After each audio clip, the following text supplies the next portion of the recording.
exceptionnel et du pain chaud pour tous les clients, matin, midi et soir, à n'importe quel moment, à n'importe quelle heure. Achetez et consommez du pain chaud avec MB Halal Food. Vous pouvez aussi nous appeler pour faire vos commandes pour n'importe quel événement. N'attendez plus. Venez, achetez, consommez et appréciez le meilleur pain de Brooklyn avec le nouveau four de MB Halal Food. MB Halal Food est situé à Brooklyn. Adresse 326 Empire Boulevard entre Rogers Avenue et Nordstrom Avenue. Téléphone 718 778 69 81 ou 718 915 45 11. MB Halal Food. Le Welia Production en collaboration avec le Fan Club de DTM présente DTM en concert live à New York City. Un an après la sortie de l'album I'm Back, DTM revient avec un single inédit.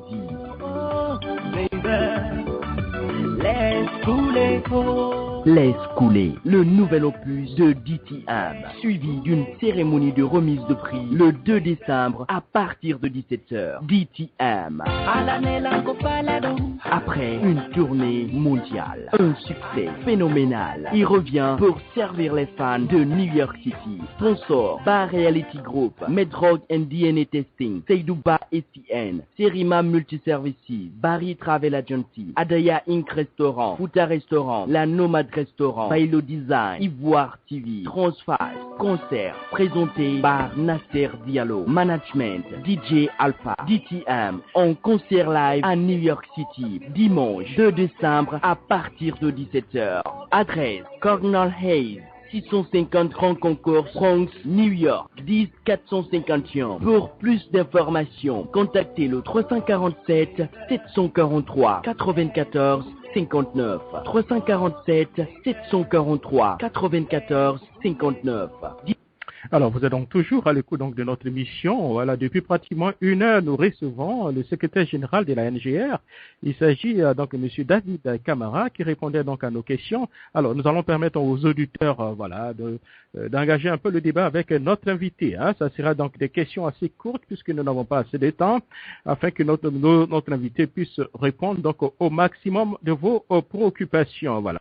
Alors, nous allons ouvrir la série donc de questions avec un ancien membre certainement donc de la NGR. Il s'agit donc d'Ibrahim Diallo, avec qui nous allons ouvrir la série donc de questions des auditeurs.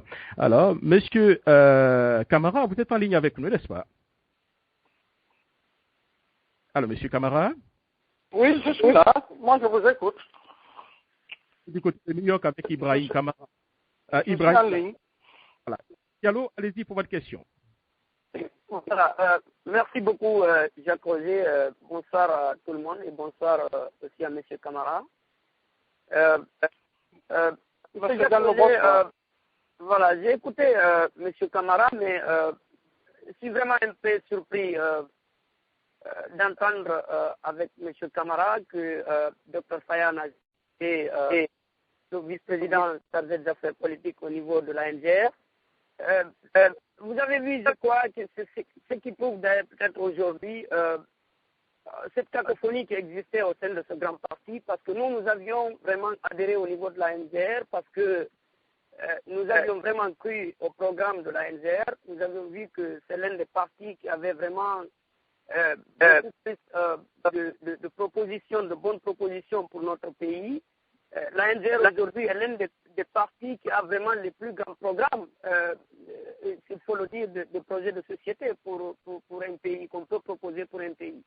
Mais ces derniers temps, on a constaté beaucoup de choses là-bas. Ça a créé beaucoup de frustration au niveau de ce grand parti. Je ne veux pas manquer à vous dire ça sur ces antennes, notamment les propositions que M. Camara vient de tenir ici. Nous avions vu M. Camara prendre l'initiative d'aller rencontrer M. Alpha Condé sans que personne ne soit consulté. Je ne sais pas s'il avait eu à consulter peut-être le président de la NGR, M. Abessila, mais c'est que sûr, moi je fais partie, depuis maintenant plus de 4 ans maintenant, je fais partie de cette section de la fédération de la NGR à New York. Nous n'avons pas été informés du tout que M. Silla partait là-bas. Bon, je crois que peut-être il y a des décisions qu'on peut prendre à haut niveau, mais quand même, il y a des gens qui nous représentent ici, notamment le président de la NGR en Amérique du Nord, dont nous sommes vraiment en contact tous les jours, mais qui ne nous a pas fait le cas que la NGR avait pris cette initiative. Le vice-président même chargé des affaires politiques dont on est en train de contester aujourd'hui, lui-même il était là, le docteur Faya, il n'a pas été informé. Donc je crois que cela a vraiment créé des frustrations et je pense que la cacophonie là, qui a existé au sein de ce parti, je crois que ça s'est confirmé aujourd'hui. La question que je me pose, est-ce que, Monsieur Camara, pensez-vous que c'est-à-dire que vous n'avez pas vraiment commis du tort à créer cette cacophonie au sein de ce grand parti jusqu'à ce qu'aujourd'hui on a constaté le départ de Dr Faya et je suis sûr qu'il y avait beaucoup de personnes qui étaient aussi à la NGR, qui aimaient beaucoup Dr Faya, qui se sentaient vraiment mieux. Voilà, arrêtons trop de commentaires. Je crois qu'on a compris la question. Hein. En réalité, vous n'avez pas fait, M. Camara. On vous accuse d'être certainement à l'origine un peu de la petite confusion au niveau de la NGR qui a contribué au départ du docteur Faya Milmono. C'est possible. Vous savez, les ressentiments des uns et des autres,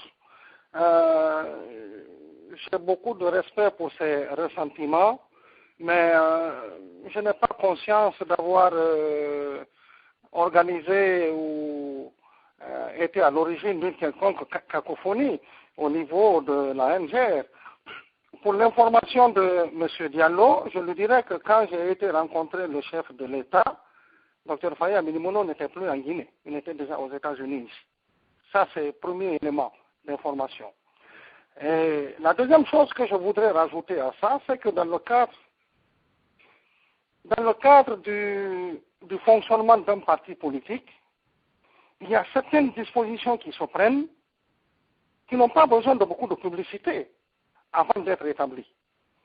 Et ces dispositions, quand il s'agit de faire en sorte que les Guinéens arrêtent de se regarder en chien de faïence, je vous dis, la NGR n'a besoin de se référer à personne pour cela.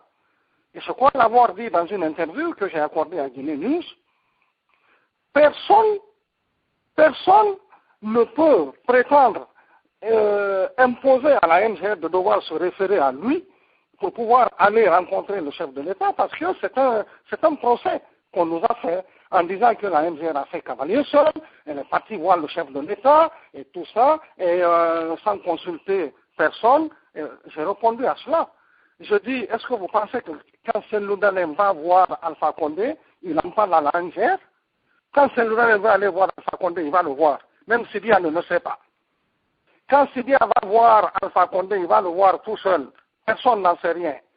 Moi, on m'a reproché d'aller voir Alpha Condé, je ne sais pour quelle raison, des esprits mal intentionnés, mais après, tout le monde a suivi quand même la NGR à la trace.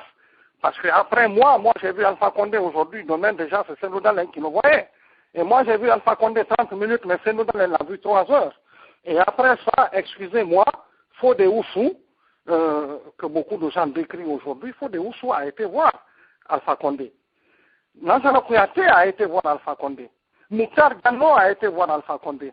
Est-ce que vous reprochez à ces gens-là d'avoir organisé une cacophonie au sein de leur parti et tout ça, etc. Donc, la seule chose que je veux vous demander, c'est d'être un peu raisonnable. Peut-être que vous aimez beaucoup Dr Faya Milmono, c'est votre droit le plus absolu de l'aimer, mais n'allez pas quand même jusqu'à accuser à tort d'autres personnes dans des actes que nous posons pour faire en sorte que les Guinéens arrêtent de se regarder en chien de faïence. Quand j'ai été rencontrer le professeur Alpha Condé, c'était des messages que je n'étais pas tout lui apporter. Ces messages, je les ai portés, j'en ai parlé à la radio, j'en ai parlé sur le net. Vous êtes bien informés de tout ça. Alors, est-ce qu'on peut reprocher à la NGR d'avoir posé de tels actes? Nous disons qu'il faut être quand même un peu plus responsable.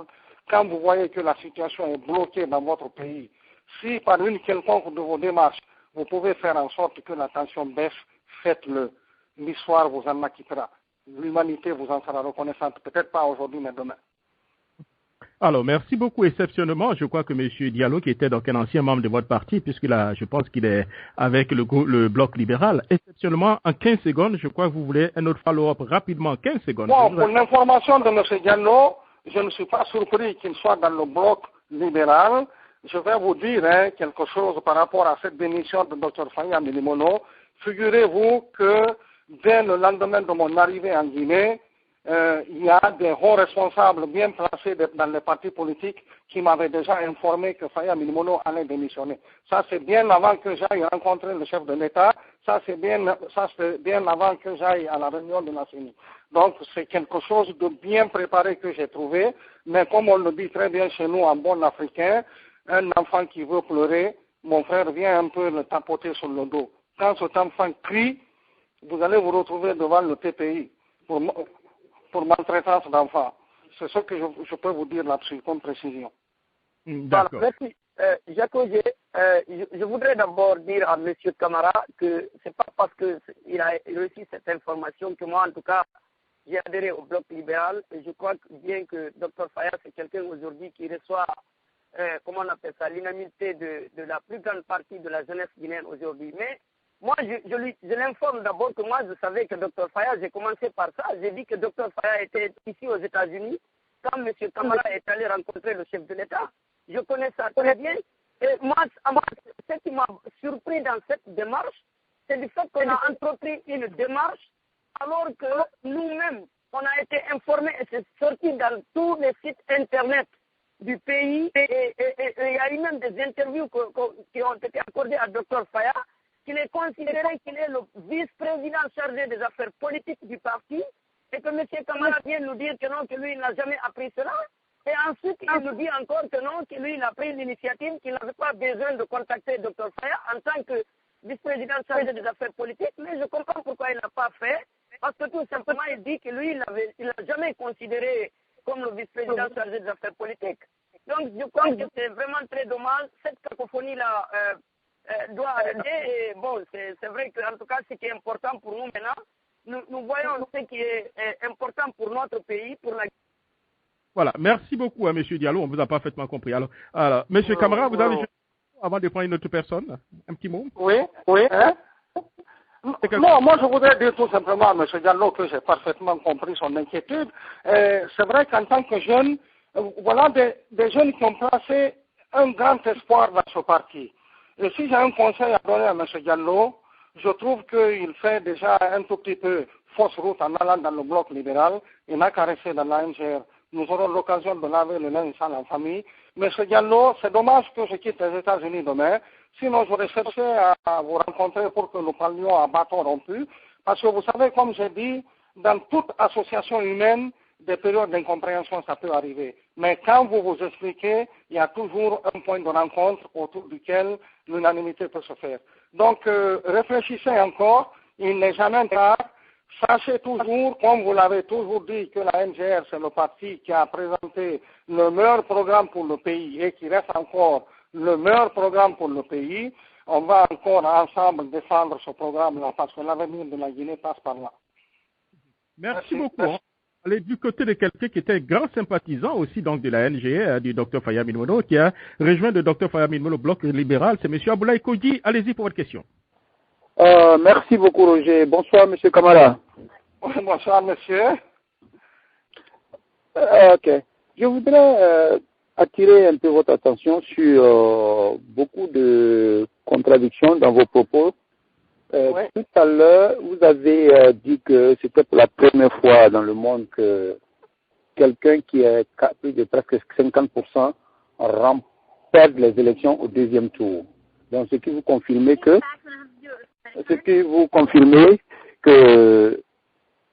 les 50%, vous avez cru aux 50% et vous avez cru à vos 3% et vous croyez aux 18% du groupe Alpha Condé. Mais lorsque M. Jacques Roger vous repose encore la question que vous avez eu avec 3% au niveau de la présidentielle, est-ce que vous comptez avoir plus de 5%, vous rétroquez encore que nous, on n'avait pas d'expérience et il y a beaucoup de choses qui se sont passées. Donc, vous confirmez alors les propos du professeur Alpha Condé qui dit qu'il y a eu des magouilles au niveau de l'élection présidentielle, c'est pour cela qu'il s'est retrouvé avec 18%. Si vous refusez de reconnaître vos 3% et qu'il a été une magouille, donc ce qui veut dire que le professeur Alpha Condé avait raison. Ça, mais monsieur, avant de vous permettre de continuer, je vais juste ouvrir une petite parenthèse là. parce que je vais vous mettre à l'aise. Je suis un homme de logique, je suis mathématicien de formation, donc je sais très bien ce que je dis. Il n'y a aucune contradiction dans ce que je dis. Hein. Je vous ai dit que c'est une première en Guinée que quelqu'un qui avait presque jusqu'à 50% ait perdu les élections au deuxième tour. Ça, c'est parce que la façon dont le système a fonctionné en Guinée, vraiment, ça échappe à toute logique humaine. Que je dise qu'on nous a crédité de 3%, mais on avait plus, c'est tout à fait normal. Il se pourrait que ceux qui ont eu justement 50% auraient eu plus, il s'est eu que ceux qui avaient 20% auraient eu moins. Je suis incapable de vous dire parce que justement je n'étais pas présent partout pour pouvoir justement faire des rapprochements. Et c'est pour ça que j'ai dit que la prochaine fois on essaiera d'être présent partout. C'est pour ça que nous viendrons avec tous les éléments qu'il faut quand nous devons contester, qu'on conteste. Pourquoi on n'a pas contesté? C'est parce que justement, il y avait tellement d'inconnus qu'on s'est dit, si on devait s'éterniser sur ce problème-là, peut-être que jusqu'aujourd'hui, on serait encore en train de parler des élections en Guinée. C'est pour ça qu'on s'est dit, tournons cette page, 5 ans, c'est vite passé dans la vie d'un peuple. On a déjà passé plus de 50 ans à tergiverser. S'il faut encore ajouter 5 ans, c'est pas la fin du monde. Fermons les yeux, mais préparons-nous pour les prochaines séances. Voilà, ça n'a pas l'intérêt que je voulais ouvrir. Effectivement, je vais encore revenir à la charge pour vous dire que je peux attirer un peu votre attention. Si vous, personnellement, vous avez reconnu que vous avez été victime de vol au niveau des élections présidentielles et que le professeur Alpha Condé aussi le dit, et que au deuxième tour, il gagne les élections et que vous revenez, vous dites que pour ne pas que la Guinée brûle, on laisse aller. Au niveau de les élections législatives encore, il utilise les mêmes stratégies pour pouvoir berner l'opposition. Vous revenez encore pour dire, puisque on ne veut pas que la Guinée brûle, on remercie l'opposition d'avoir accepté et d'aller à la Cour suprême.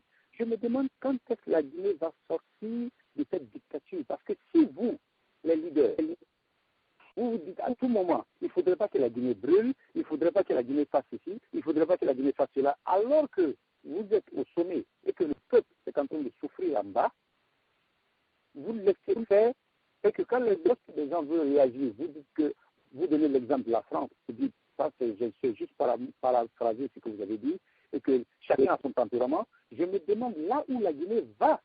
Et aujourd'hui, alors vous avez... Allô?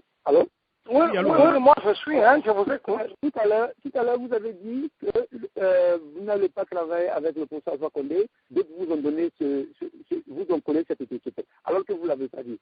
Est-ce que ce n'est pas une erreur politique à votre niveau lorsque un leader répond une question accompagnée de si, est-ce que ce n'est pas une erreur? Parce qu'avec si, on peut mettre Paris dans la boîte. D'accord. Merci Aboulaye Kodji. Je crois qu'on a on a compris vos deux préoccupations. Alors, Monsieur Camara, allez-y. Bon, ce que je voudrais dire à ce monsieur, c'est que moi je comprends bien. Aujourd'hui, il y a beaucoup de gens en Guinée, qu'on le reconnaisse ou qu'on ne le reconnaisse pas, il y a beaucoup de gens aujourd'hui qui, en Guinée, pensent que Alpha Condé c'est le monstre vraiment que tout le monde doit fuir. Il a volé pour gagner et tout ce qui s'ensuit. Mais en honnête citoyen, moi je vous dis qu'une fois que je reconnais la victoire de quelqu'un, je ne reviens pas là-dessus. Sinon on va passer toute notre vie à rechigner. Ok? Alpha Condé, peu importe maintenant pour moi les conditions dans lesquelles Alpha Condé a eu sa victoire. Pour moi c'est une phase qui est tournée ça. Nous sommes en train de vivre aujourd'hui la mandature d'Alpha Condé. Il faut faire en sorte que cette mandature soit la moins négative possible pour l'ensemble du peuple de Guinée. Moi c'est ça ma préoccupation. Maintenant, les législatives, vous allez voir ce qui va se passer. Quand je vous dis que je félicite l'opposition pour avoir accepté ses 9 membres pour le moment, en attendant que la Cour suprême statue sur le cas du 10e, je pense que ça a été une très bonne chose, parce que je sais que c'est un piège qui nous était tendu. Alpha Condé, dans sa stratégie, veut faire en sorte que ce soit l'opposition qui soit indexée, comme nous ne voulons pas de ces élections. Et alors, je voudrais crier à la face du monde aujourd'hui que ce n'est pas la CENI qui vote en Guinée. La CENI organise les élections, mais les citoyens qui votent.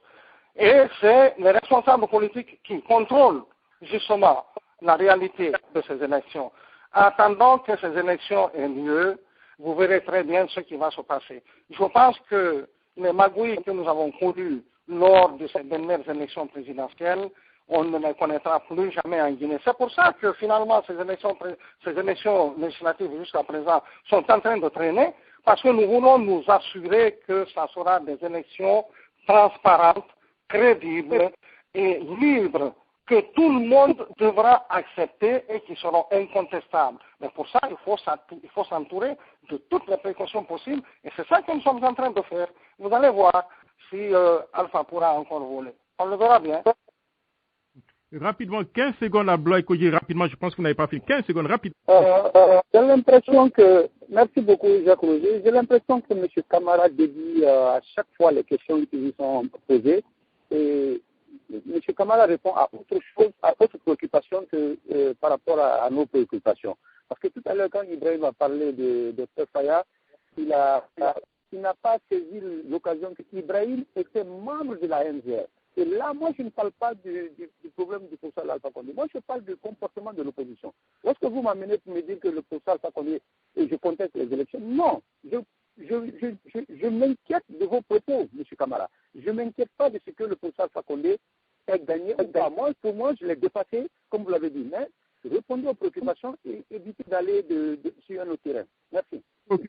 Voilà, merci. Bon, voilà. On va éviter en même Bon, temps. Est-ce que je peux dire un tout petit mot par rapport à ça?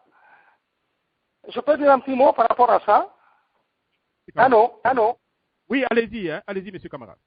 Bon, vous savez, je voudrais préciser tout simplement, l'opposition, c'est pas un ensemble homogène. Je pense d'avoir dit. Beaucoup d'éléments se sont retrouvés dans l'opposition parce que leur préoccupation majeure, c'était de faire en sorte que la Guinée finalise cette transition. L'opposition ne s'est jamais assise autour d'une même table pour arrêter une stratégie de combat commune, pour arrêter une stratégie d'élection. Non, nous voulons aller à ces élections, mais nous voulons assurer à ces élections toute la transparence. C'est pour ça que l'opposition existe en Guinée aujourd'hui. Donc, ce n'est pas une opposition très bien structurée comme monsieur, excusez-moi, j'ai oublié son nom, veut le faire croire. C'est une opposition qui est assez hétérogène. Et donc, s'il y a parfois même des dysfonctionnements au niveau de cette opposition, c'est dépendant de sa nature même. C'est la précision que je voulais donner, mais l'opposition est constituée de partis responsables qui ont compris quelles sont leurs responsabilités dans les élections à venir, et ces partis responsables, dont la MGR, joueront leur rôle.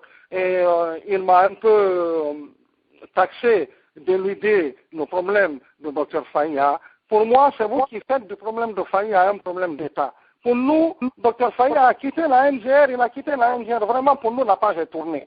Pour nous, Dr Faya, c'est pas la MGR.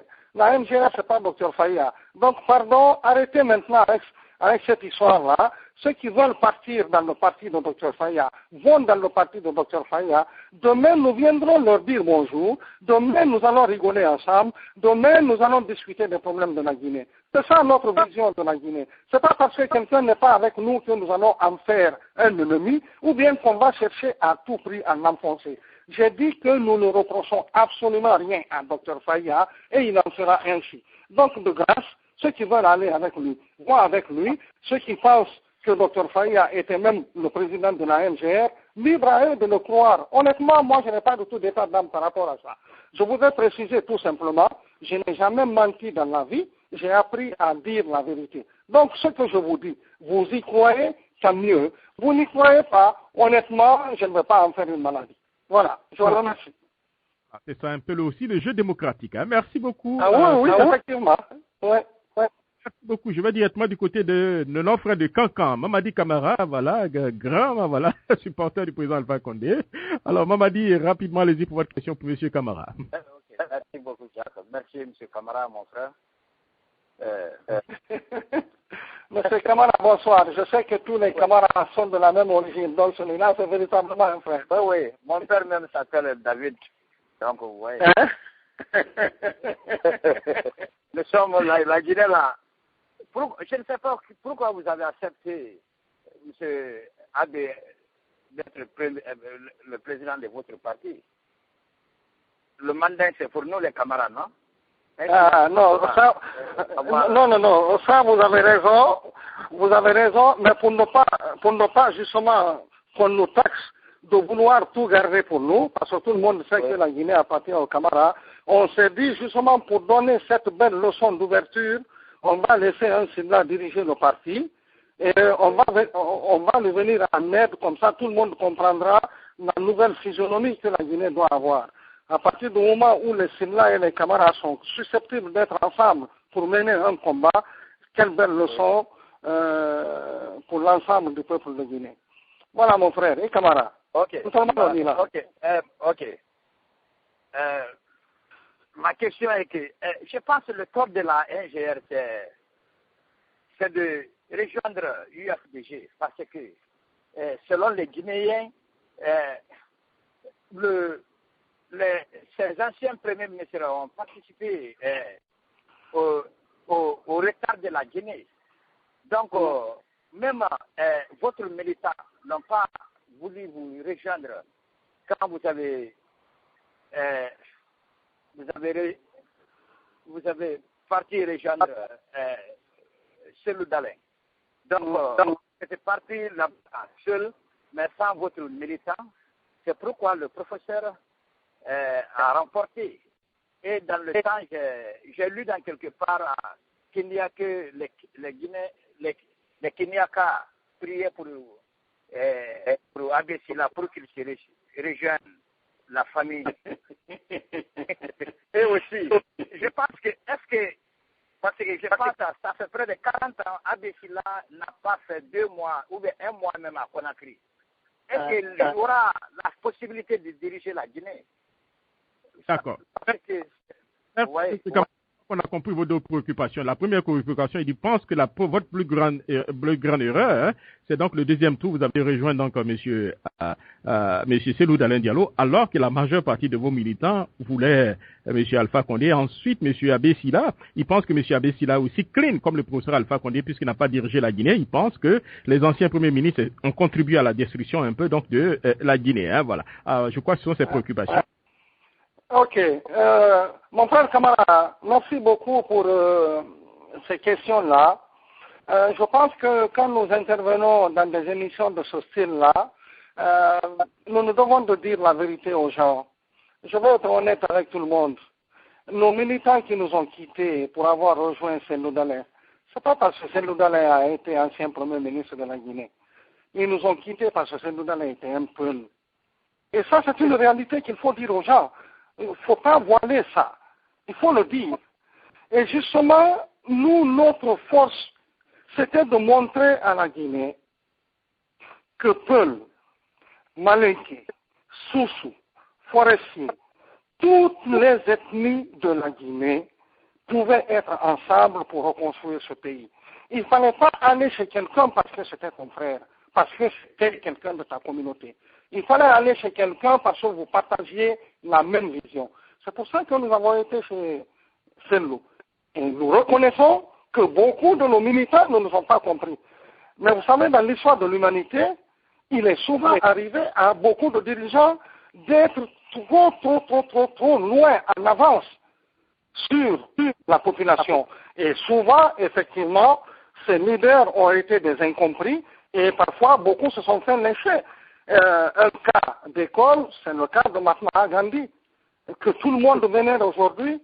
Celui-là, il a été assassiné par un extrémiste parce qu'ils ont vu que Mahatma Gandhi avait une position de non-violence qui ne lui convenait pas.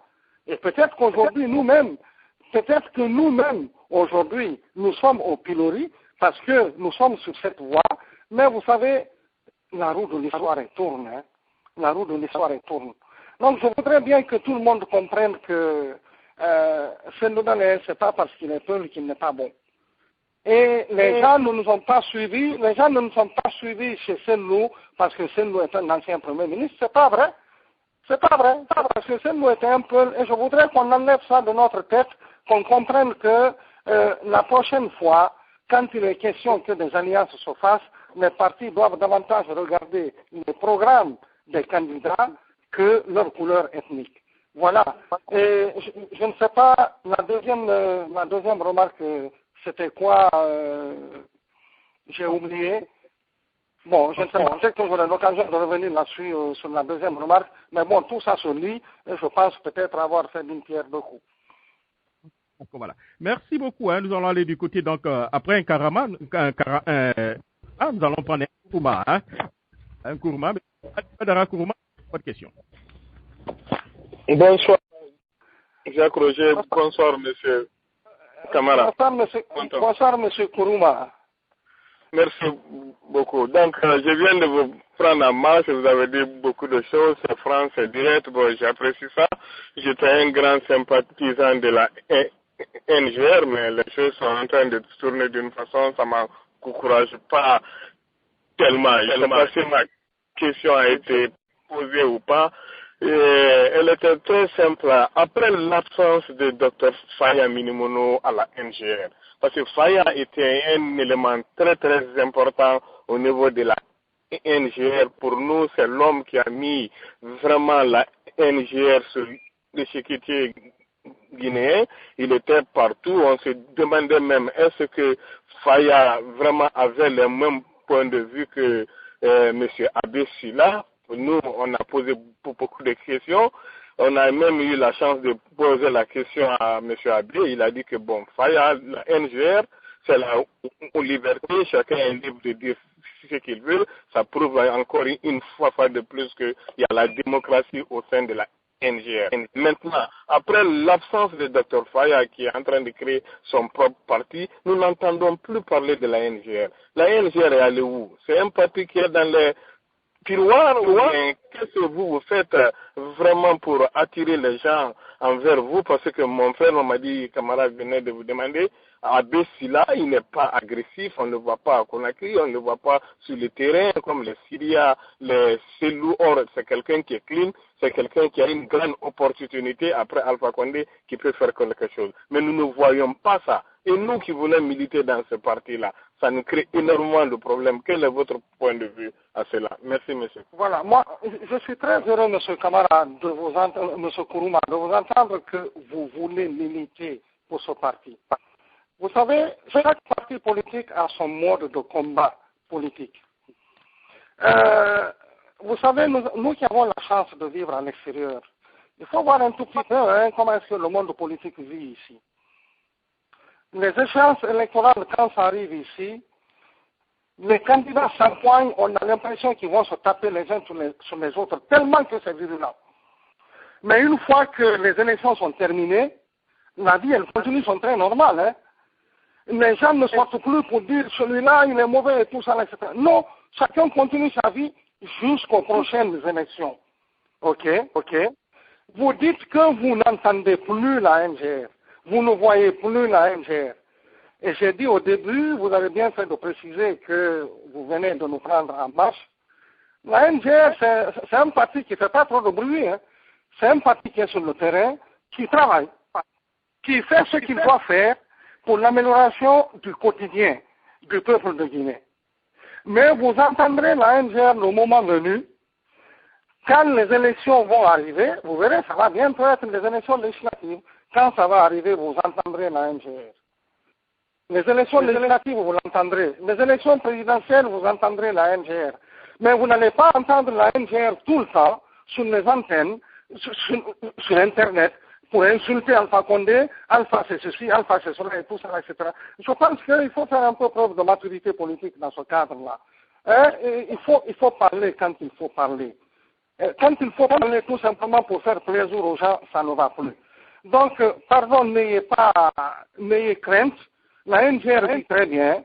La NGR vit très bien. Ce n'est pas parce que vous ne nous entendez pas tout le temps, ce n'est pas parce que vous ne nous voyez pas tout le temps sur le net que la NGR n'existe pas. La NGR n'est pas du tout dans le tiroir. La NGR vit très bien. D'ailleurs, nous sommes occupés à la redéfinir, la NGR. Parce qu'aujourd'hui, les gens connaissent la NGR sous le vocable de nouvelle génération pour la République.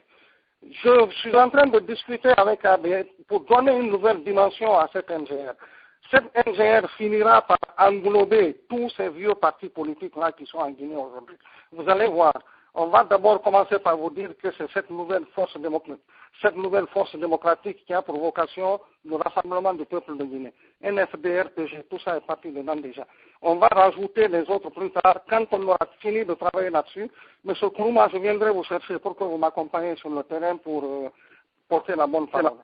Donc, vraiment, ne vous inquiétez pas. Voilà, nous allons aller du côté donc de Maryland avec donc le président de l'ANGR aux États-Unis d'Amérique, Amadou Diallo. Bonsoir, Monsieur Diallo. Vous avez donc Monsieur David Camara en ligne. Allez pour votre question ou bien petit commentaire. Hello. Bonsoir. Bonsoir, Monsieur Diallo. Oui, alors une fois encore, Jacques, je vous remercie et une fois encore merci à Monsieur David, qui est, je crois, dans le combat ce soir avec les grands auditeurs de Jacques Roger Show. Donc, j'espère que Monsieur David porte très bien. Ce que je voulais dire à Jacques, c'est que aujourd'hui, il y a une situation politique très très complexe en République de Guinée. C'est vrai, les gens se sont beaucoup posé la question de savoir si dans la philosophie de la NGR, elle va travailler avec tel président ou tel président. Ce qu'il faut retenir, c'est que dans la vocation de la NGR, nous avons dit, et même quand nous avons été à New York, partout où nous avons présenté le programme, on nous a posé la question de savoir si nous sommes prêts à céder ce programme et à coopérer avec celui qui aura le pouvoir. Nous l'avons toujours dit oui. Cette philosophie, nous la garantissons, mais avec beaucoup de conditions. Si vous regardez aujourd'hui, Jacques, je crois que vous suivez à la loupe l'évolution de la Guinée. Depuis le professeur Alpha Condé est venu au pouvoir, les actes à poser, la situation socio-économique du pays, les droits de l'homme, au niveau de l'unité nationale, au niveau de la gouvernance, nous trouvons que nous sommes à un niveau extrêmement bas.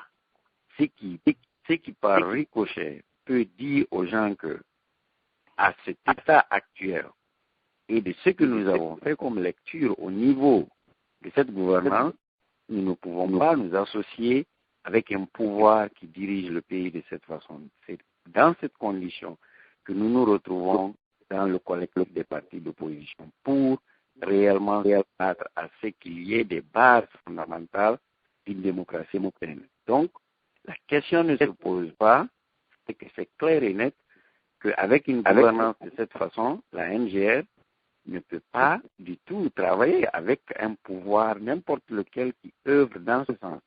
Mais comme nous battons dans le collectif des partis d'opposition, si avec les recommandations des partis d'opposition, tout est clair et que le président de la République, lui accepte de travailler avec tous les Guinéens dans le cadre réel, nous pouvons examiner un jour, de voir si toutefois collectivement en République de Guinée, il peut y avoir une collaboration. Mais dans ce sens, c'est quelque chose qu'on ne se pose pas actuellement parce que le régime du professeur Alpha Condé aujourd'hui, c'est un régime avec lequel on ne peut pas travailler avec sur tous les plans.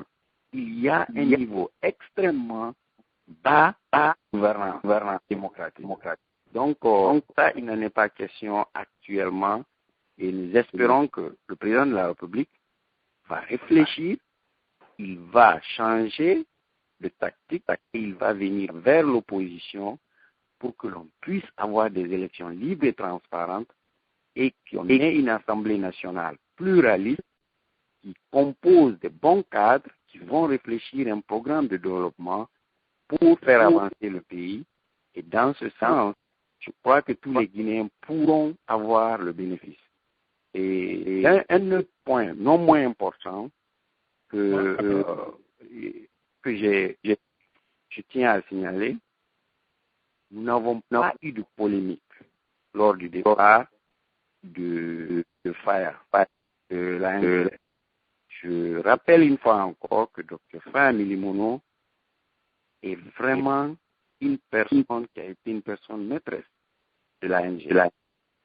il a été une personnalité vraiment de la NGR que tout le monde a connu. Et au sein de la NGR, nous avons le respect là pour lui. Nous avons cette reconnaissance avec lui. Et partout où il ira, je crois que notre collaboration continuera. Mais Dr. Faye Milimono, à ma connaissance, a été bel et bien un vice-président de la NGR chargé des affaires politiques pendant un bon moment donné. Il a été effectivement un porte-parole, c'est-à-dire directeur de campagne du président Abessila.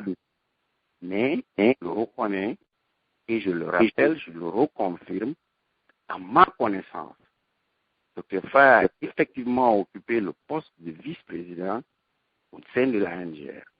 Maintenant, nous, au sein de la NGR, comme M. David vient de le dire, il n'y a jamais eu de cacophonie. Quand Dr. Faye a présenté sa lettre de démission, qui était bien fondée par lui et de tous ceux qui l'a engagé, le président Abessila a volontairement accueilli cette demande et cette démission. Et je crois qu'à partir de là, les deux personnes ont tenu de très bons rapports jusque maintenant. Et le président Abessila lui-même vous a dit, et Faye aussi vous a dit. Donc, c'est quelque chose qui n'a pas beaucoup traîné chez nous. Maintenant, concernant le pays, ce que je voulais dire, au niveau de l'opposition, il y a une question fondamentale de la CENI qui a été posée. Il faut savoir que l'opposition, globalement, a fait une grosse erreur dans le cadre de cette loi. Nous l'avons acceptée, mais c'est une loi qui va beaucoup nous fatiguer. Au jour d'aujourd'hui, il y a cette CENI qui élabore un code de conduite au sein de la CENI. Aucun de nos membres au niveau de cette CENI ne pourra pas divulguer aucune information. C'est-à-dire que aucun rapport entre nos membres et nous au niveau des partis politiques ne pourra marcher. Parce que ce code de conduite exige aux membres de la CENI de garder l'information au sein de la CENI. Que la première personne qui fera sortir une information, c'est-à-dire que si demain la NGR n'est pas d'accord avec une décision de là-bas, ils vont examiner. Mais si nous donnons des preuves palpables, c'est-à-dire que c'est des preuves qui sont sorties de la délibération au niveau de la CENI, notre membre est complètement exclu ou trimballé à la justice. C'est-à-dire qu'on peut le poursuivre à la justice. La personne qui va sortir cette information. Ça, c'est quelque chose que je tiens à donner. Et la CENI aussi, Jacques, je tiens à préciser ça. Et toi, mais malheureusement, monsieur. Non, je vous en prie, je voulais préciser ça. Est en train de faire un chronogramme de 7 ans pour nous. Il faut que nos leaders essayent d'être visionnaires, de nous aider à réellement voir comment on peut se battre pour freiner ce qui va se faire. Parce que tout ce qui sera mentionné, il ne doit pas y avoir de changement. Donc, je voudrais dire à M. David que peut-être un jour il peut se trouver dans une position de discuter pour nous. Il faut qu'il nous aide à avoir réellement une force de défense au niveau de cette CENI et au niveau du parti au sommet. Je vous remercie. Alors, M. Camara, vous voulez ajouter quelque chose? Voilà, je voudrais tout simplement remercier M. Diallo pour son intervention. Et je ne sais pas si son intervention clôture ces longues minutes d'entretien que nous avons eu ensemble. En tout cas, moi, j'ai eu un grand plaisir à répondre à vos questions et à celles de tous vos auditeurs. Je dis le seul problème pour le fait que Dr. Faye a été vice-président, qu'il n'ait pas été vice-président, pour moi, vraiment, ça, c'est pas du tout l'essentiel du problème.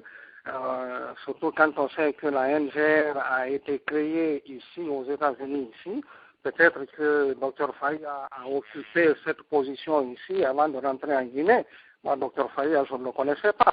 J'ai connu Dr. Faye en Guinée pendant la campagne présidentielle. The host has joined the conference. Et nous a été présenté comme le directeur de campagne. Et c'est tout. Dr. Faye lui-même ne m'a jamais dit qu'il était vice-président chargé des affaires politiques. Donc moi, je vous ai dit ce que j'en savais.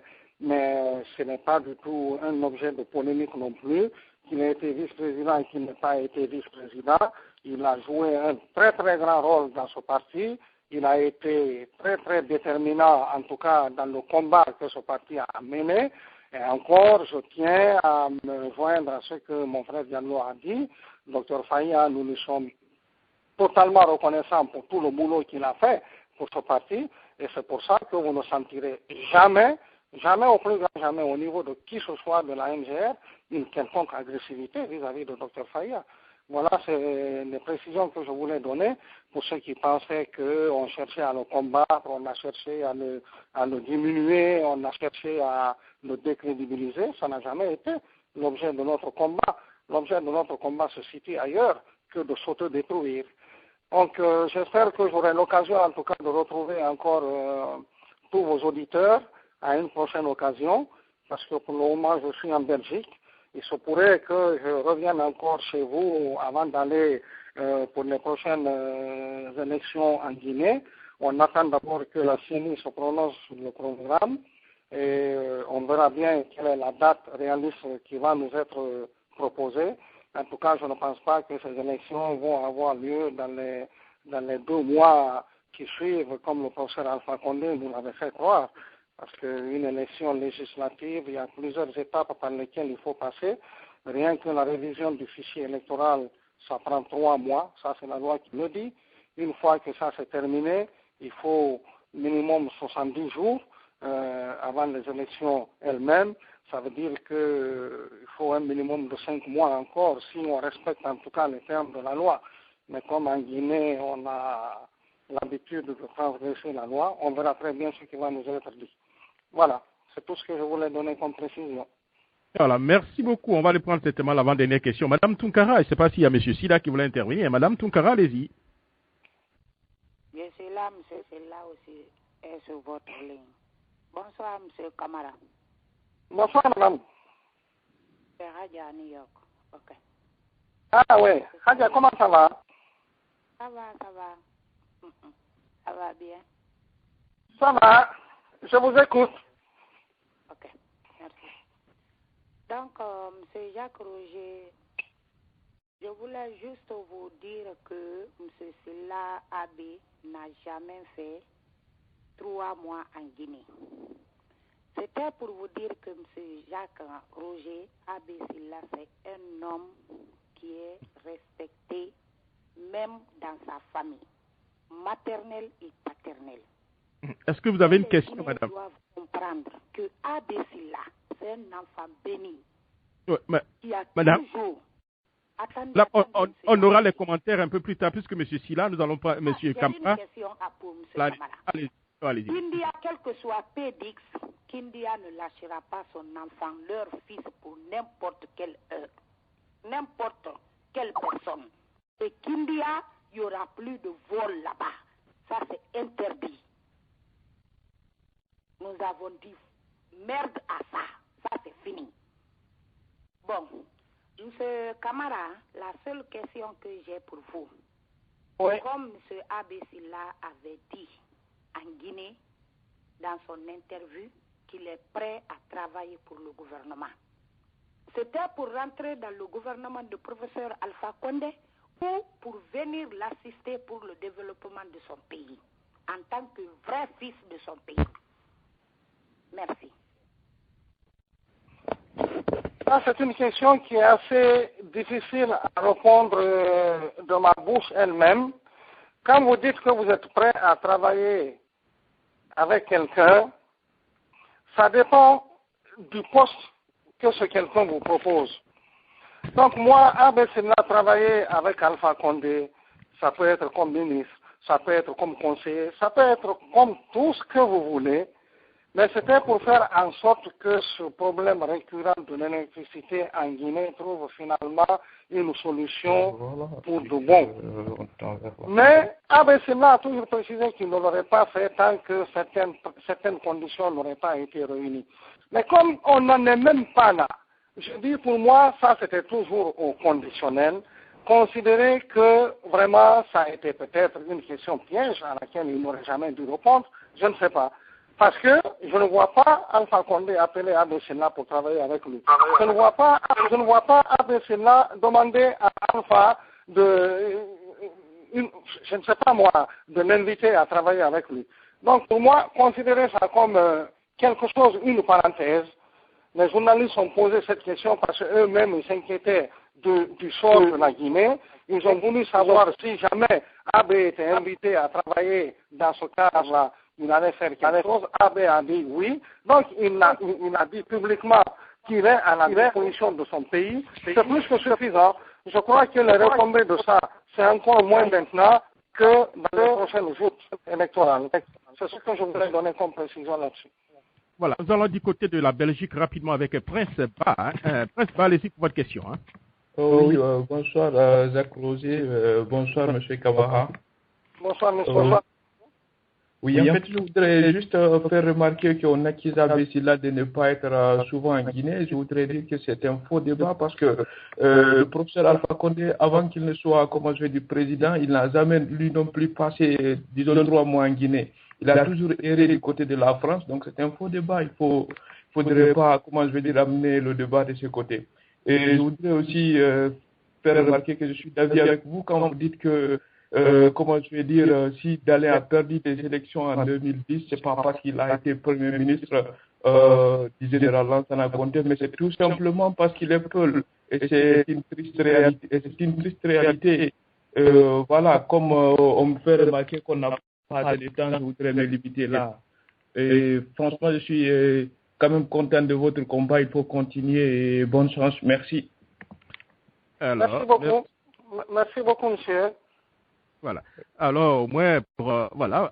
D'accord. Nous allons prendre peut-être la dernière intervention, parce que monsieur, voilà, voilà. Donc, il y a beaucoup de frères en ligne qui aimeraient poser des questions. Alors, il va falloir que je fasse un tri. Voilà. Je suis à votre disposition. Vous savez, on a toute la nuit, Ah bon, d'accord. Voilà. Alors, monsieur Ibrahim Ba, allez-y pour votre question. Bonsoir, Jacques. Bonsoir à notre cher invité.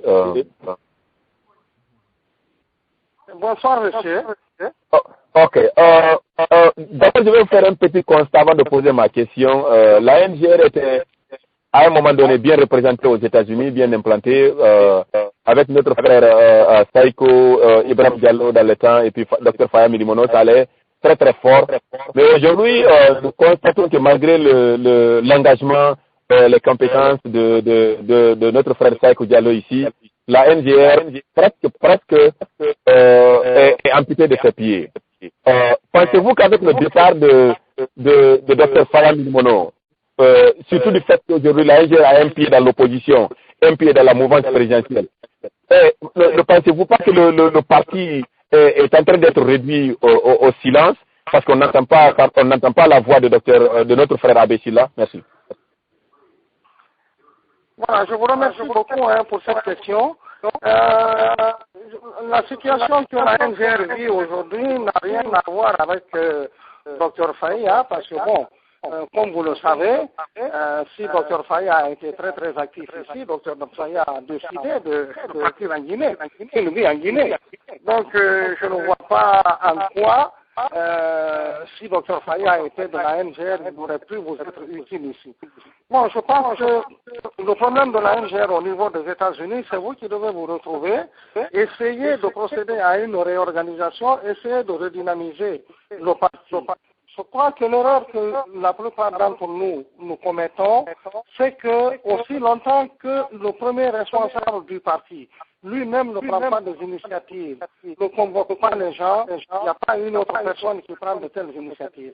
Je pense qu'il faut un peu transcender cette situation-là, aller au-delà, comprendre que le président du parti est un homme, est un être humain comme nous, avec nos préoccupations, et que la vie d'un parti, elle concerne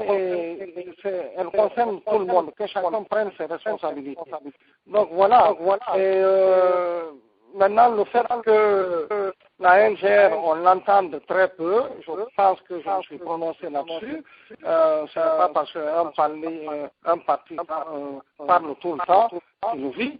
Un parti peut parler tout le temps, par l'intermédiaire de quelqu'un, mais ça se limite à ce quelqu'un. Et un parti qui ne dit rien au travers de milliers de personnes. C'est le cas de la NGR.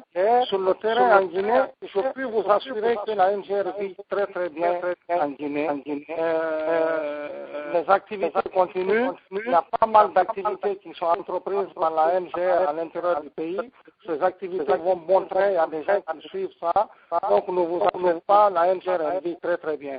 Il n'y a aucune crainte quant à la vie de la NGR. Peut-être au niveau des États-Unis ici, il y a une certaine redynamisation qui doit être faite. Là, j'en conviens avec vous peut-être, mais comme je ne vis pas ici, je suis incapable de vous proposer une quelconque solution. C'est vous qui devez vous retrouver. Et là, dans ce cadre, je lance un appel à mon frère Cheikh Diallo je présume à bien entendre ce message-là, pour essayer de vous mettre autour de la table et puis que vous voyez ensemble comment est-ce que vous pouvez relancer à la grande satisfaction de tout le monde.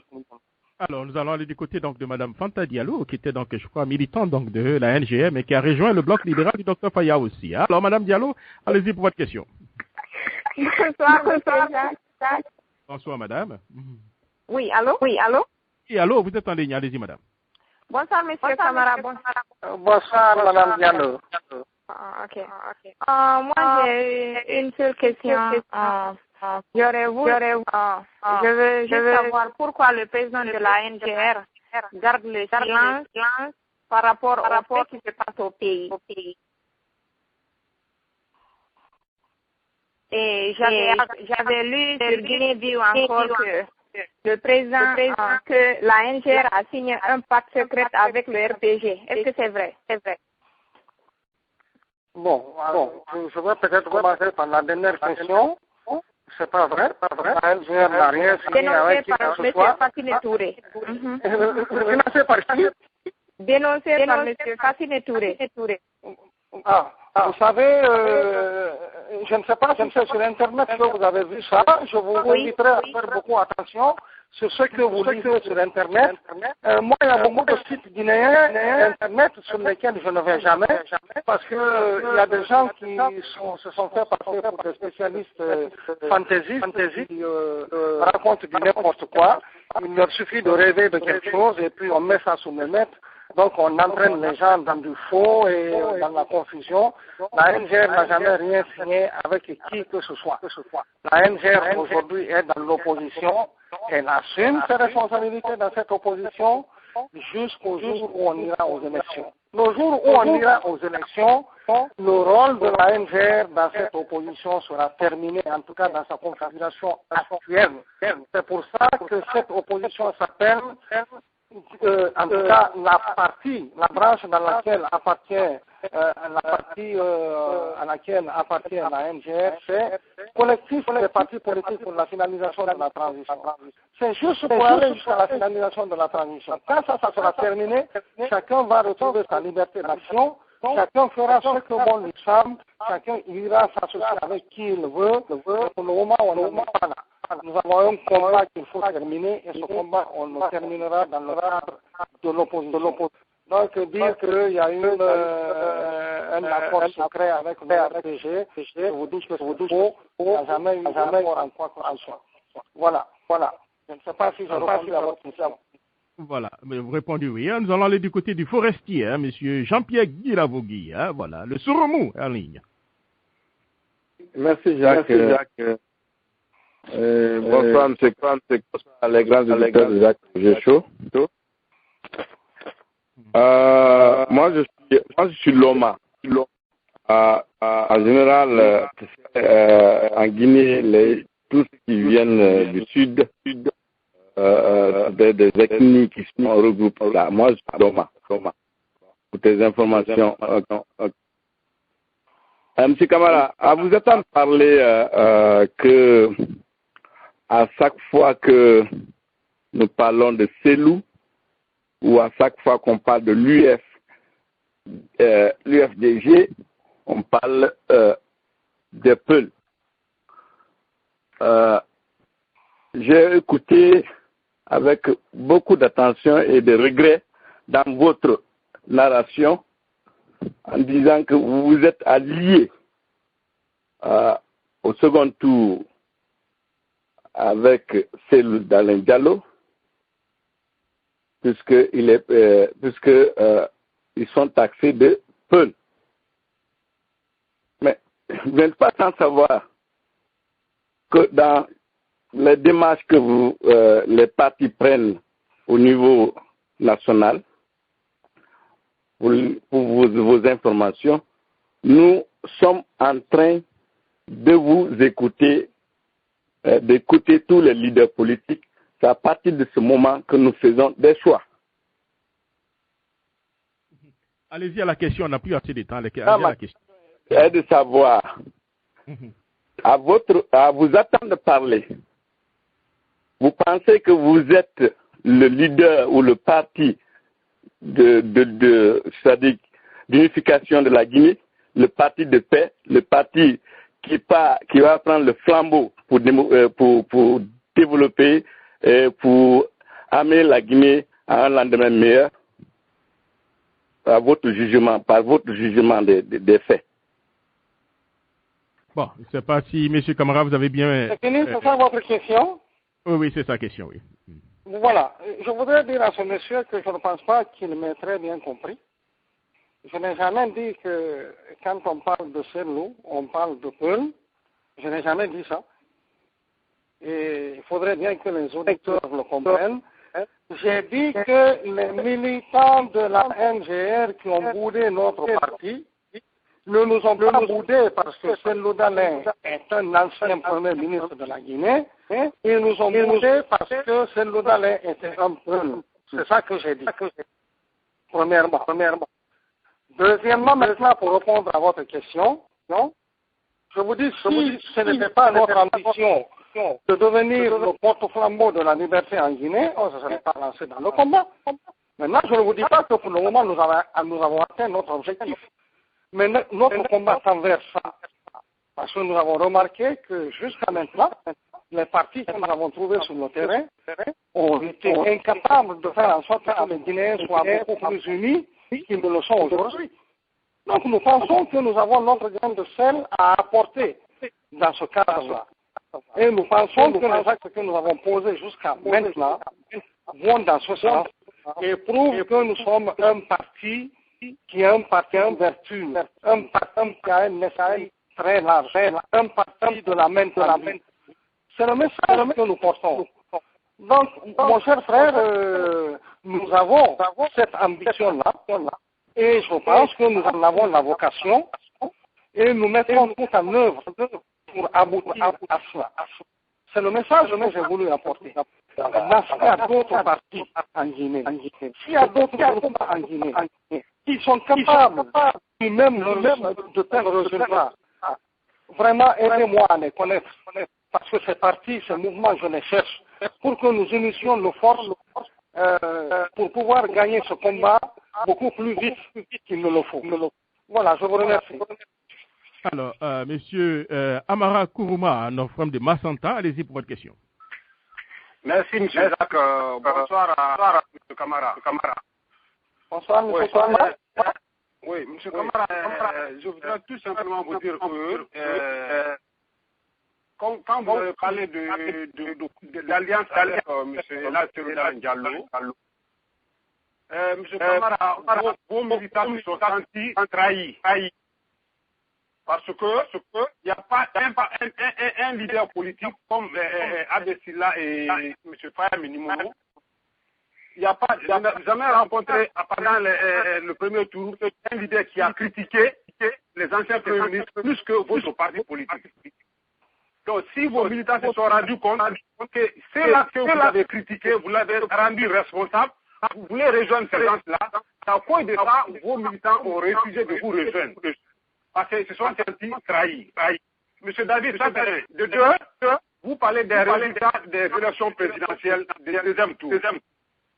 La raison, c'est quoi? Monsieur Fofana vient de nous donner la vérité. Il dit que c'est à cause des propos de Baouri qui a fait qu'ils ont perdu les élections présidentielles de 2000, du deuxième tour. Donc, vraiment, arrêtez de créer de l'amalgame dans les esprits des gens. Nous connaissons maintenant la vérité qui est là. C'est les propos de Alors, il n'y a pas d'amalgame, voilà, vous pouvez poser la question directe, mais voilà, il y a des petits mots qu'on ne va pas accepter, hein. Voilà, allez-y, posez la question directement. Voilà, allez-y, monsieur, voilà. Monsieur Kourma, posez la question directement, mais pas les petits mots là, allez-y. Ok, Jacques, je voudrais savoir, entre les propos, entre les résultats et les propos de Fofana, entre les deux, qu'est-ce qui est la vérité? C'est ça que je voudrais savoir. Oui, mais il n'a pas écouté ces propos de M. Fodo Fofana, donc il ne sera pas certainement en mesure donc, de vous répondre par rapport à ça. Hein. Alors, qu'est-ce qu'il a dit? Il a dit, M. Fodo Fofana a dit que Baou a dit que nous allons affamer la population. Avec le Oui, mais il n'a pas dit que c'est pourquoi ils ont perdu donc les élections. Il a parlé donc des erreurs. Voilà. Oui, il a parlé des erreurs qui ont été donc commises, hein, puisque M. Baouri avait parlé. Voilà qu'ils ont perdu les élections. C'est ça il a dit. Voilà, des erreurs, oui. Oui. Donc, c'est-à-dire, s'ils peuvent nous éclaircir, parce que nous étions au courant des résultats bien avant la CENI d'abord. Les deux fusées étaient au courant des résultats des urnes bien avant la CENI ne soit au courant. Donc, si c'est les urnes ou c'est les propos de Baouri qui ont fait perdre les élections. C'est ça ma préoccupation. Je vous remercie. Bon, voilà. Monsieur Camara, vous avez compris, hein, voilà. Voilà, j'ai très bien compris sa question.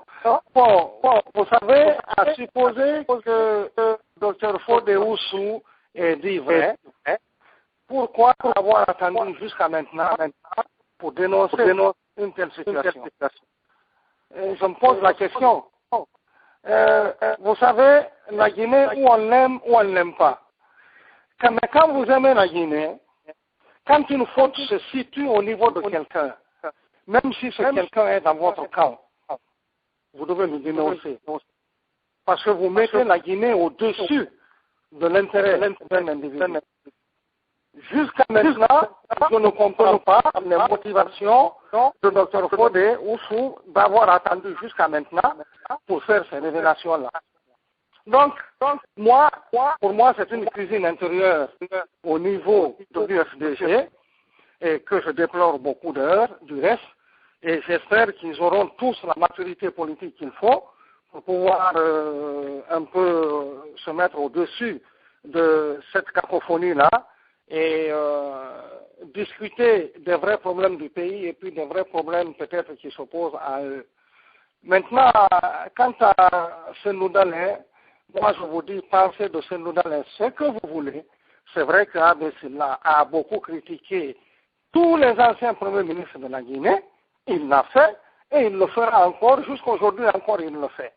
Mais quand vous êtes dans une configuration où vous n'avez plus que deux camps, où il faut choisir deux camps, ben vous choisissez le camp qui vous convient le mieux.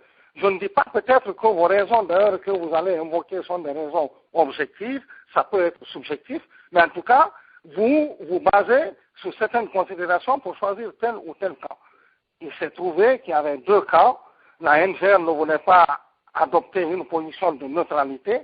La NGR a été vers le parti dont le programme semblait beaucoup plus se rapprocher de son programme. Et c'est ce qui a motivé notre choix. Et encore une fois, je répète, nos militants, beaucoup d'entre eux ne nous ont pas compris. Eux, ils ont estimé que notre place naturelle, comme beaucoup l'ont dit, le mot naturel, j'insiste là-dessus, beaucoup ont dit que notre place naturelle, parce que nous sommes de la basse-côte, nous sommes des sous-sous, nous sommes donc des cousins, des neveux, des oncles de Alpha Condé, on devait aller dans le parti, dans le camp d'Alpha Condé. C'est ce que beaucoup ont pensé. Et nous, on s'est dit que ce n'était pas notre critère de choix. Et il m'a été souvent donné l'occasion de dire que pour nous, je rappelle souvent aux gens, je dis quand vous allez dans un magasin de disques, vous dites que vous voulez l'intégrale de Kanga, ben on vous donne tout le répertoire que Kanga a joué, depuis que Kanga est né jusqu'à sa mort et tout. Et j'ai souvent dit que pour nous, intégrale de Guinée DI, c'était à la somme des Guinéens de I pour I allant à intérieur à extérieur. Et justement pour nous, ceci était valable. Toute ethnie confondue, tout parti politique confondu, toute région confondue, c'est ça notre vision de la Guinée. On ne va pas vers quelqu'un à cause de son ethnie. On va vers quelqu'un parce que tu nous ressembles dans ce qu'on veut faire pour la Guinée. Et je le répète, tous les Guinéens devraient avoir une telle vision si on veut sortir de ce cercle vicieux aujourd'hui de l'ethnocentrisme qui ne fait que s'enraciner dans le pays, qui ne fait qu'exacerber les haines entre les ethnies. Et il faudrait éviter l'embrasement de la Guinée, parce que le jour où ce pays va s'embraser, ça risque d'être pire que le Rwanda, et personne n'a intérêt à ce qu'il en soit ainsi, parce que la Guinée représente un pôle de stabilité dans toute cette région de l'Afrique-là. Tout l'Ouest africain, justement, la Guinée représente un pôle de stabilité pour tout l'Ouest africain. Donc, il faudrait faire en sorte que, quels que soient nos états d'âme, si cette stabilité-là est mise en cause, est mise en jeu, il faudrait faire en sorte qu'on rectifie le tir. Et c'est pour ça que, si vous n'entendez pas souvent AB n'intervient pas sur des sujets qui n'en valent pas la peine. AB intervient sur des sujets sérieux, des sujets qui mettent à mal l'équilibre du pays, la stabilité du pays. Quand un tel problème se pose, AB intervient. Quand il y a des détournements de deniers publics qui privent le peuple de ses biens, AB intervient pour dire que ça ne se doit pas. AB parle, mais il ne parle pas n'importe comment. Il dit ce qui doit être dit. Voilà. Questions ensemble, et puis vous allez répondre aux deux questions, et puis maintenant votre mot de fin, hein, comme ça va nous permettre des choses. Alors, voilà. Alors, je vais aller du côté donc monsieur Diaby Fodeba, rapidement pour votre question, Fodeba. Oui, bonsoir monsieur Jacques, bonsoir monsieur Camara. Monsieur Diaby, bonjour, comment ça va? Oui, ça va très bien. Monsieur Camara, moi aujourd'hui, monsieur Abbé, je pense que d'abord, l'erreur, il a choisi le mauvais camp. D'abord, pendant les élections ici, aux États-Unis présidentielles, nous avons vu beaucoup de frères de la moyenne Guinée qui étaient là comme NGR. Alors, mais pendant les élections, on les unes, ils rentrent comme NGR, mais ils sortent, ils vont voter pour l'UFDG. Et aussi, on remarque que ça devait donner des leçons à M. Abbé, car vous n'avez pratiquement rien eu vers l'Amérique ici. Et pourtant, il y avait beaucoup de militants qui retournaient comme NGR. Ok. Aujourd'hui, dans le pays encore, l'homme que M. Abbé a choisi, est-ce que ça ne devait pas lui donner des leçons maintenant de comprendre que cette Guinée, comme lui, il a le cœur propre, mais la Guinée, il faut prendre propre. Vous voyez, je ne sais pas si vous avez compris ma question. Et je bloque Monsieur Gabi, j'ai très bien compris votre question. Je pense que beaucoup de gens, effectivement, comme vous, reprochent à AB le fait d'avoir choisi le camp de Cellou Dalein. Je dis, je laisse à chacun son jugement, mais nous-mêmes, puisqu'un parti c'est ses militants, nous avons tiré les leçons de ce choix-là et nous en tiendrons compte, mais nous souhaitons que nos militants comprennent que quand on choisit un allié, ça ne doit pas être sur base de son ethnie, ça doit être sur base d'une certaine communauté de vue et une certaine que vous deviez avoir la même vision. Et ça, je le martèle encore, il faudrait avoir ça comme comportement. Mais c'est vrai que peut-être nous avons une longueur d'avance sur l'essentiel ou le gros de notre population. Et ça veut dire que nous devons redoubler d'efforts justement dans l'éducation de nos populations, parce que ce que nous avons remarqué, c'est que l'estime dont la NGR a toujours bénéficié depuis sa création au niveau des populations, cette estime est toujours là, au point qu'il y a certains même qui ont trouvé des excuses à AB. Ils reprochaient à AB d'avoir choisi le camp de Cellou Dalein, mais ce n'est pas AB qui le condamnait. Ils disaient que c'est Sidia qui avait entraîné AB à choisir Cellou Dalein. Tellement que ces gens-là ont de l'estime pour AB. Donc, moi, je tiens bien compte de votre remarque, M. Gabi. je souhaiterais tout simplement que vous restiez encore avec la NGR et dans la NGR. Nous aurons l'occasion de nous en expliquer de tout ça et tous les problèmes internes à un parti politique qui ne se débattent pas sur la place publique. Quand nous aurons l'occasion de nous retrouver dans des réunions de partis, nous aurons l'occasion de tirer les leçons. Est-ce que ça a été une erreur? Est-ce que ça a été un faux pas? On va s'en expliquer. Et en démocratie, on verra, comme c'est un combat d'idées, certainement que l'argument qui a la raison avec lui va l'emporter. C'est ce que je peux vous dire à ce sujet, M. Gabi. Alors, la toute dernière question. Je vous remercie d'avoir posé votre question. Alors, la toute dernière question, M. Bouria. Oui, Zacrosé, bonsoir. Bonsoir. Voilà, je dis bonsoir à M. Camara. Merci de tout ce que vous avez dit. Voilà. Voilà, je vais lui demander une question. Le fait que nous savons qu'aujourd'hui, tous les partis politiques, presque, si vous regardez leur physionomie, ils sont représentés presque par leur ethnie. Étant donné que AB est un sous-sous, vous, M. Camara, avez-vous cette inquiétude qu'on vous colle l'étiquette d'un parti sous-sous ou bien votre inquiétude, c'est d'avoir un bon programme? Et mon petit commentaire, c'est quoi? Je remercie Jacques Rosé du fait qu'il a tout le temps un corde à côté de lui. Vous savez, si vous avez affaire avec des gens qui se réclament dessus de la forêt, il faut avoir un petit corde à côté pour attacher, parce qu'il déborde des fois. Merci beaucoup.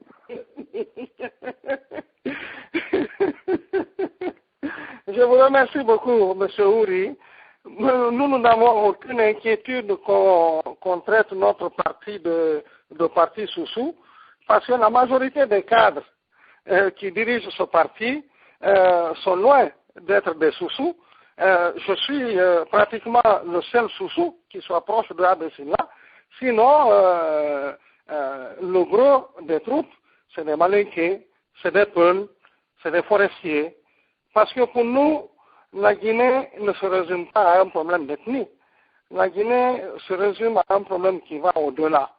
Beaucoup nous ont même reproché le choix qu'on vient de faire de notre représentant à la CENI. C'est un dialogue qu'on a mis là. Les gens ont dit, mais pourquoi vous avez choisi un tueur pour le mettre à la CENI? Donc, ça répond à votre question. Nous n'avons aucune inquiétude par rapport à ça. Nous choisissons nos hommes en fonction de leurs valeurs intrinsèques. Tu es capable de faire un travail, on te confie ce travail. Maintenant, si celui qui est capable de faire ce travail, c'est un peul, c'est à lui qu'on donne. Si c'est un forestier, c'est à lui qu'on donne. Si c'est un sous-sous, c'est à lui qu'on donne. Voilà, c'est notre façon de fonctionner. Nous n'aurons jamais un cas de conscience par rapport à cette démarche-là. Et je vous remercie de votre question.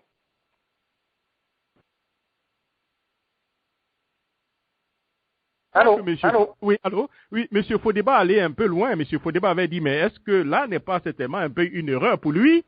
C'est que tous ceux qui supportaient M. Abessila au niveau des États-Unis étaient certainement pratiquement tous des Peuls, mais quand ils allaient dans les urnes, ils vont dans les urnes Abessila, mais quand ils sortent des urnes, ils votent M. Selou Dalein Diallo. Alors pour lui, il pense que mettre encore M. Diallo à la CENI au compte de la NGR, ça sera donc un Diallo, Selou Dalein Diallo. Voilà sa préoccupation. Bon, vous savez, l'être humain, personne ne connaît un être humain. Hein. Le premier président de la Guinée, Ahmed Sékou Touré, disait que l'être humain, c'est un inconnu connu et c'est un connu inconnu. Mais pour l'heure, nous n'avons aucune raison de douter de la loyauté et de l'efficacité de la personne que nous avons choisie pour la CENI. Beaucoup m'avaient demandé à moi, comme je suis de la même ethnie que Abessila, de me porter candidat pour la CENI. J'ai dit non, c'est pas comme ça que la NG fonctionne. Le meilleur d'entre nous pour exécuter, pour faire ce poste-là, pour occuper ce poste, on le choisit. Et puis le meilleur d'entre nous qu'on a trouvé, c'était M. Diallo, qui se trouve être un Peul. Donc pour nous, le critère de Peul ou le critère de Soussou, vraiment ça ne nous préoccupe pas. Mais maintenant, si au fil du temps, on découvre un quelconque déraillement ou une quelconque déloyauté au niveau de M. Diallo, nous en tirerons les conséquences, mais pour le moment, nous n'avons aucune raison de mettre M. Diallo dans le même panier que ceux qui nous ont fait le coup de nous faire croire qu'ils étaient MGR, mais qui ont voté Senoudal. Vous savez, c'est pas seulement que les peuples qui ont fait ça, il y a les Malinqués qui ont fait ça aussi, qui nous ont fait croire qu'ils étaient dans la MGR, mais qui, le jour du vote, ont voté Alpha Condé. Donc, c'est pas seulement que les peuples qui le font, les Malinqués aussi l'ont fait, et il se trouve malheureusement, il faut dire la vérité, le problème aujourd'hui d'ethnocentrisme que la Guinée vit, c'est au niveau de ces deux communautés que c'est le plus clair, malheureusement. Donc, si on doit tenir compte de cela, ben, on est tenté de se recroqueviller sur soi-même. On va dire alors les Malinqués, on n'en veut plus, les Peuls, on n'en veut plus, et puis on va se recroqueviller sur les Soussous. Mais si on fait ça, où est-ce qu'on va? Est-ce que vous pensez qu'on peut aller loin avec ça dans la reconstruction du pays? On n'ira nulle part. Et c'est pour ça que nous pensons que surtout vous qui vivez aux États-Unis ici, prenez exemple sur la façon dont les États-Unis évoluent, dont les États-Unis se sont construits, dont les États-Unis fonctionnent. Et essayons de faire en sorte que la Guinée fonctionne comme ça. Parce qu'un pays qui sait tirer profit de toute cette diversité-là, c'est un pays qui ne peut pas ne pas réussir. Et un pays qui ferme les yeux sur cette réalité, c'est un pays qui est voué à échouer. Et nous ne voulons pas que notre pays soit un pays qui échoue. Nous voulons que la Guinée soit un pays qui réussisse et qui réussit à tous les niveaux. Et je pense qu'il en sera ainsi parce que vous en avez tous la volonté. Il suffit tout simplement qu'on ouvre le débat, qu'on se comprenne, qu'on ne dise pas celui-là est un Peul, je ne veux pas le rencontrer, celui-là est un Malinqué, je ne veux pas le rencontrer, celui-là est un Forestier, je ne veux pas le rencontrer. Quand tu dois rencontrer un Guinéen, tu le rencontres, quelle que soit la couleur de son ethnie, quelle que soit sa situation matérielle. Et avec ça, on va avancer. Et c'est ce nouvel esprit que nous voulons imprimer aujourd'hui à cette Guinée nouvelle qui est en gestation, qui va mettre, beaucoup aujourd'hui sont en train de désespérer du devenir de ce pays, mais je vous dis, il faut y croire. Nous avons encore l'avenir devant nous. Nous avons la possibilité de faire sortir ce pays de la léthargie dans laquelle ça se trouve aujourd'hui, mais il faudrait que chacun de nous y mette du sien.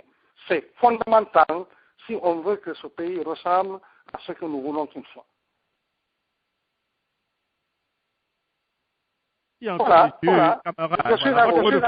Voilà, votre mot de fin, ou bien mot d'espoir.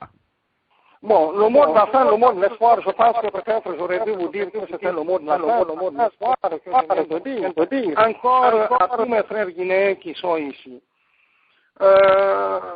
L'ethnocentrisme aujourd'hui a pris vraiment beaucoup de poids dans notre pays.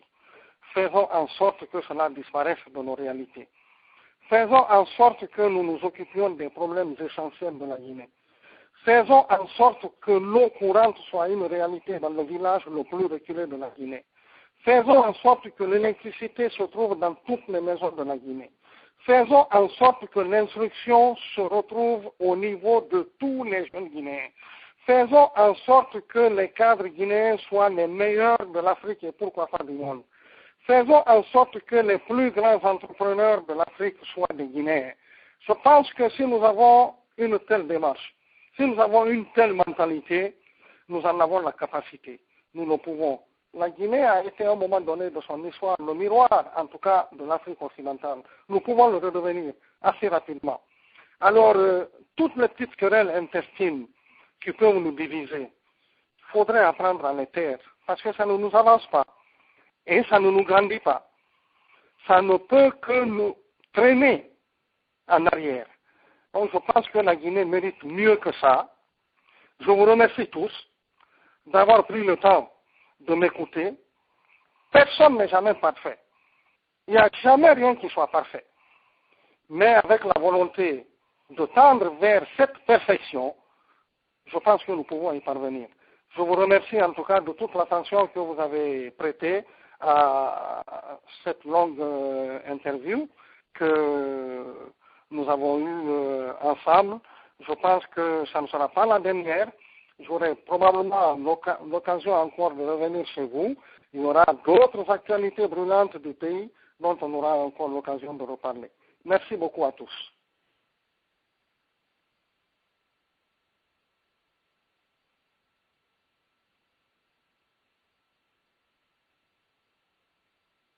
Allô?